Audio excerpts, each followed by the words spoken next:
ఇంకేమున్నాయి అంతేనా?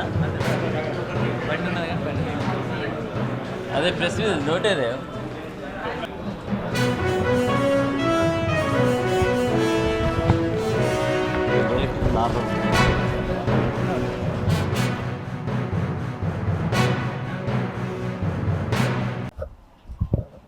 గత 4 రోజుల కింద మనకు ఇక్కడ 2 హాస్పిటల్, ఒకటి ఆజారా హాస్పిటల్ మరియు బస్టాండ్ దగ్గర ఉన్న ఒక దీపక్ శోధన హాస్పిటల్కు 2 లెటర్స్ ఇవ్వడం జరిగింది. ఇది మావోయిస్టుకి సంబంధించింది. అదేవిధంగా ఎన్ఎస్ఆర్ హోటల్, మనకు గూడపాడు దగ్గర ఉన్న ఎన్ఎస్ఆర్ హోటల్ వాళ్ళకు కూడా ఇవ్వడం జరిగింది. ఎందుకంటే మావోయిస్టు అని చెప్పేసి ఒక లెటర్ ఇచ్చి మీరు అవినీతికి పాటుపడుతున్నారు, ప్రజాకోర్టుకు రావాలి, అదేవిధంగా దానికి సంబంధించిన డబ్బులు కూడా మాకు అవసరం ఉన్నాయి, డబ్బులు కూడా ఇవ్వాలని చెప్పేసి అతను లెటర్ పంపించడం జరిగింది. ఆ తర్వాత ఒక ఫోన్ ద్వారా వాళ్ళకు బెదిరింగ్ కాల్స్, మీరు చెప్పిన కాడికి రావాలి, మా వాళ్ళు ఒక 2 వస్తారు అని చెప్పి వాళ్ళను 3-4 డేస్ నుండి బెదిరిస్తున్నారు. ఈలో వాళ్ళు కంప్లైంట్ ఇవ్వడం జరిగింది. ఇక్కడ వచ్చి మన 2 హాస్పిటల్ వాళ్ళు ఇక్కడ కంప్లైంట్ ఇచ్చారు. దానిపైన ఒక 2 కేసులు రిజిస్టర్ చేయడం జరిగింది. అదేవిధంగా ఎన్ఎస్ఆర్ వాళ్ళు కూడా ఆత్మకూరులో కంప్లైంట్ ఇస్తే దానిపైన కూడా కేసు రిజిస్టర్ జరిగింది. ఈ 3 కేసుల మీద దర్యాప్తు జరుగుతున్న క్రమంలో మనకు వచ్చిన ఇన్ఫర్మేషన్ ప్రకారం ఒక వ్యక్తిని మనం కస్టడీలోకి తీసుకోవడం జరిగింది. ఈరోజు ఉదయం అతన్ని కస్టడీలోకి తీసుకుని విచారించగా అతని పేరు వచ్చేసి దాసరి శ్రీకాంత్,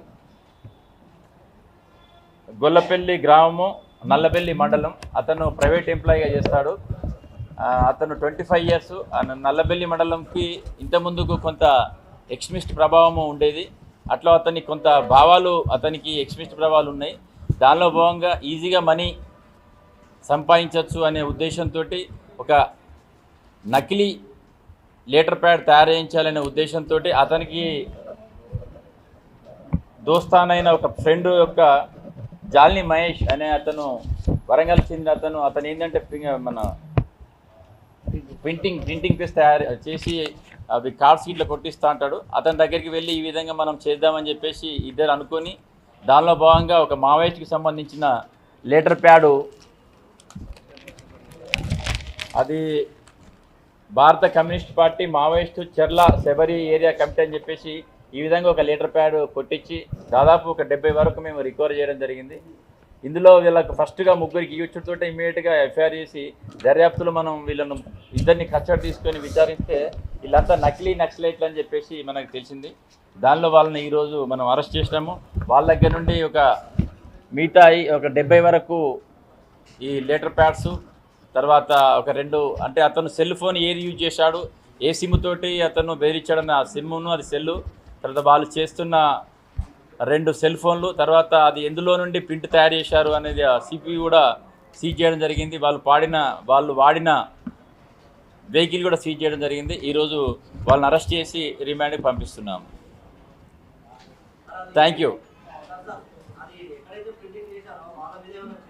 అతన్ని కూడా అరెస్ట్ చేయడం జరిగింది. ఇప్పుడు అతని పేరు వచ్చి కూడా జాల్ని మహేష్ అని చెప్పేసి అతను గిరిమాజిపేటకు సంబంధించింది.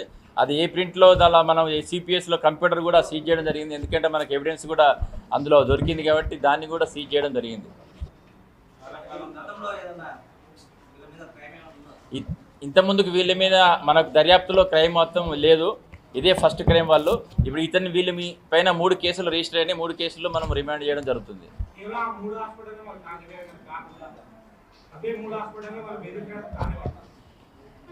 అవే 2 హాస్పిటల్లో బెదిరించే కారణం అంటే అతను ఇంతకుముందుకు ట్రీట్మెంట్కి పోతే అతనికి కొంచెం మరి ఏ విధంగా అతను రియాక్ట్ అయ్యాడనే తెలియదు. వాటి మీద వాళ్ళు ఎక్కువగా మందులు తీసుకుంటున్నారు, వాళ్ళు అవినీతి జరుగుతున్న ఇతను ఈజీగా మనీ చేయించాలని చెప్పేసి ఒక టార్గెట్ చేసుకున్నా, కానీ ముఖ్యమైన కారణం అంటే ఏమీ లేదు.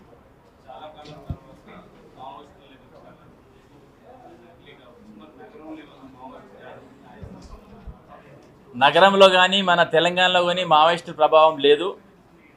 ఇప్పుడు దాదాపుగా మీరు కూడా చూస్తున్నారు, చాలా కాలం నుండి వాళ్ళ ప్రభావం మనకు తగ్గింది. ఎందుకంటే ప్రభుత్వం చేస్తున్న కార్యక్రమాలు కావచ్చు, వారిపైన చర్యలు కావచ్చు, ఏదైనా కావచ్చు, కానీ మన దగ్గర వాళ్ళ ప్రభావం లేదు. ముఖ్యంగా మన వరంగల్ నగరంలో వాళ్ళకు సంబంధించిన ఎటువంటి ప్రభావం లేదు.